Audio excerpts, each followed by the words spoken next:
There is one softball team in McKinney ISD that took home a district championship this year, and it belongs to Boyd, which not only won 10-5A, they went undefeated in district. And Coach Moe Fritz joining us now. And Moe, you said at the beginning of this year, winning the first district title in program history wasn't the only goal for this team. You wanted to go undefeated as well, and you accomplished both. How important a step is this for Boyd here in your third year at the helm of the program? Oh, it's huge. I mean, the girls set out to go to state, and this is one step along the way.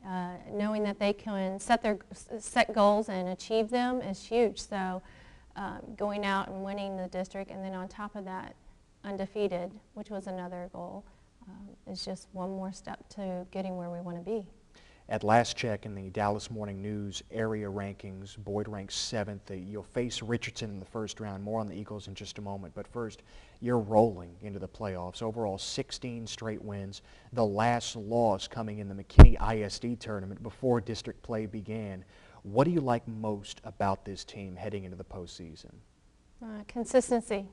They have learned how to play consistent, both defense and offensively. They get it done, and that's huge. You can ask anything more from any team. Is just the consistency, and they play well together as a unit, so that's huge.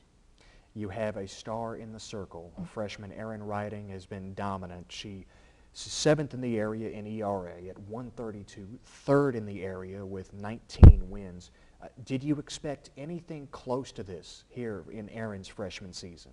Oh, definitely. I expected that and more from Erin, and she has more to give, and she will. She'll contribute each time she goes out there to the team, and the team does as well offensively and defensively behind her.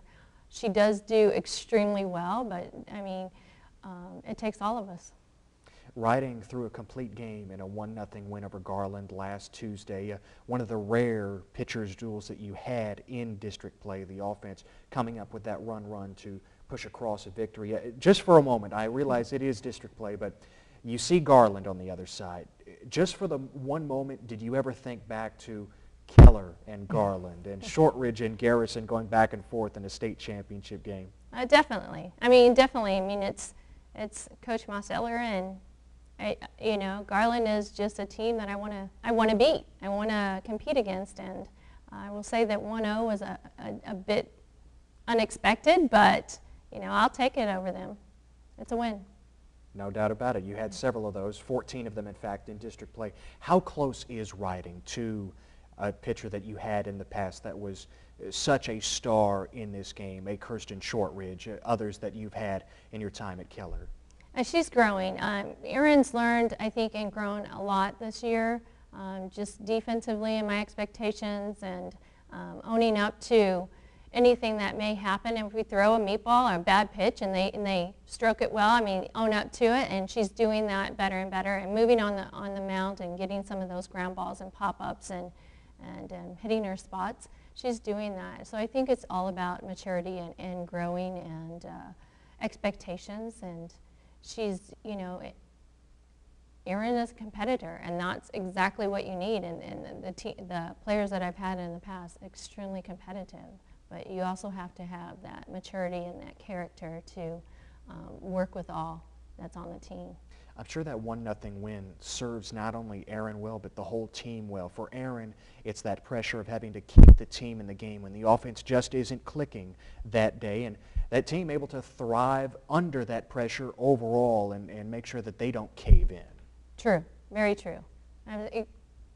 Garland for sure was unexpected. I think we had 2 hits, one from McKenna Henry and then a bunt for a hit from Moe. I mean, unexpected, since I think we went 12 or 14 hits against the same pitcher, a few weeks earlier. So she does keep us in the game, and she will keep us in games when our offense is,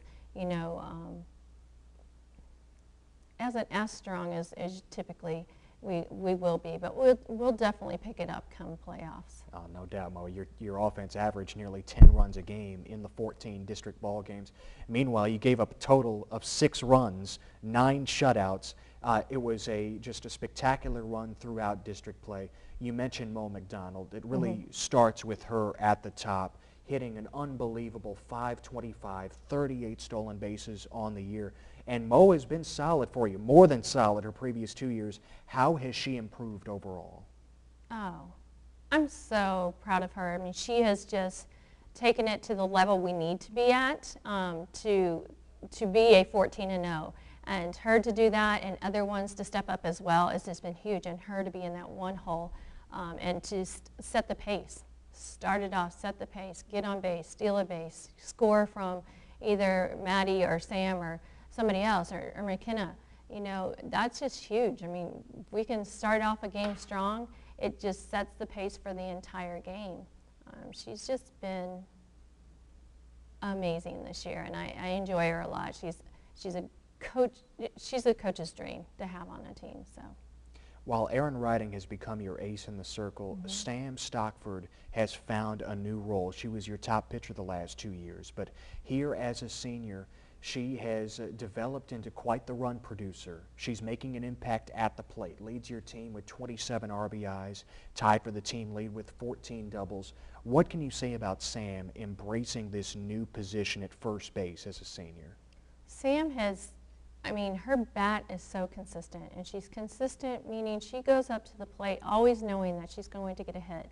She just is calm, collected, and knows that she is going to score runs, and she does, and she pushes the team at times when we are in a game of 1-0 and you know, kind of leads them and guides them in and pushes them into, hey guys, let's step this up. And she'll be the one, she's the one that scored.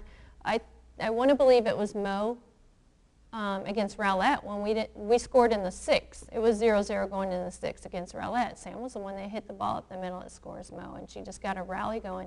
She seems to be the one that does get that first hit, that first RBI in the game. But she's extremely consistent. She's been doing a great job at first base for us. She is, you know, she makes our defense, our infielders look really good sometimes. Sam does a great job. We're going to miss her. Yeah, there's no doubt. And as your only senior this season, you have 6 freshmen. They all contribute, from Erin in the circle to everyone else across the field that we'll talk about. But the fact that you have somebody that leads by example like that makes that move from pitcher to first base with such grace, such dignity, and continues to be a voice of this team, that has to be special. It's huge, huge. Sam, you know, at the beginning when she was DPing for me, she was playing some first. She wanted to play some third, and she did play a little third, but McKenna got that spot at third base, and Sam's just stepped in at first and just has done a great job. And you're exactly right. She's done it with grace. I mean, she wants to be on the mound, and she's going to Graceland University and is going to pitch for them, so she wants to be there. But right now, this is where the role we need her to play on this team, and she's doing a great job at it. Mo, you bring up McKenna Henry, another one of those freshmen at third base, tied with Sam for the team lead in doubles with 14, hitting well over 400, second in runs batted in. What do you like most about McKenna? Oh, McKenna excites me.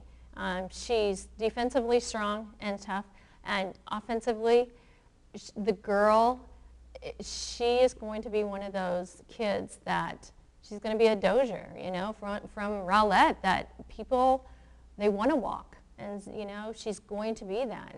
I truly believe it. She is an amazing hitter.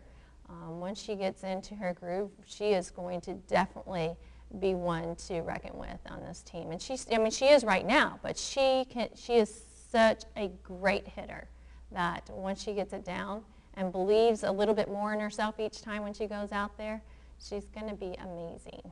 And right next to McKenna, on the left side of your infield, is shortstop Jill Nicholas, who was all-district a year ago as a freshman, now as a sophomore, making even more strides, hitting .370, 25 stolen bases, playing well defensively. Jill's quickly becoming a leader of this team, just as a 10th grader. Yes, yes, she is. I think Jill leads by example, you know, her work ethic. She's a hard worker, and, I mean, she has range at shortstop and makes plays that are just... I love the play up the middle that she can get to and throw out at one, and she's so fast. Definitely, she is, once we get her on the bases, she's one that is so fast that we definitely need to score somehow, some way. If it isn't, I wish we could steal, you know, home it sometimes, and we're going to try a delay steal here and there throughout the playoffs with her on third base, so it should be exciting to see. Yeah, it is time for the playoffs. Richardson first up, the fourth place team from District 9 5A. How do you avoid overlooking this club?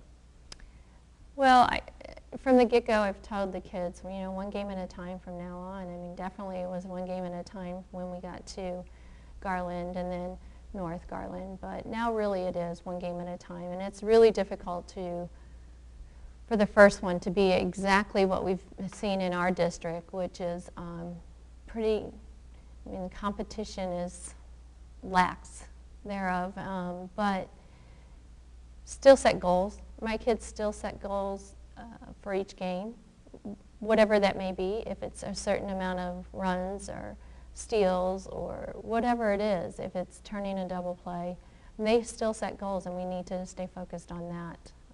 And I think sometimes that if you do overlook, you might catch you. Last year, Moe, your team won a playoff series for the first time in program history, went 2 rounds deep. How equipped is this team to go even farther? Obviously, you want to go much farther this year. Definitely. I mean, our goal is state, and we're going to take it one week at a time. But what we have this year and where we are this year in this program, we're definitely going to go deep. And so I think if any team out there thinks that they can roll over Boyd like in the past, I think they have a surprise, because we are definitely a different program. It's been a journey, but we are definitely totally different.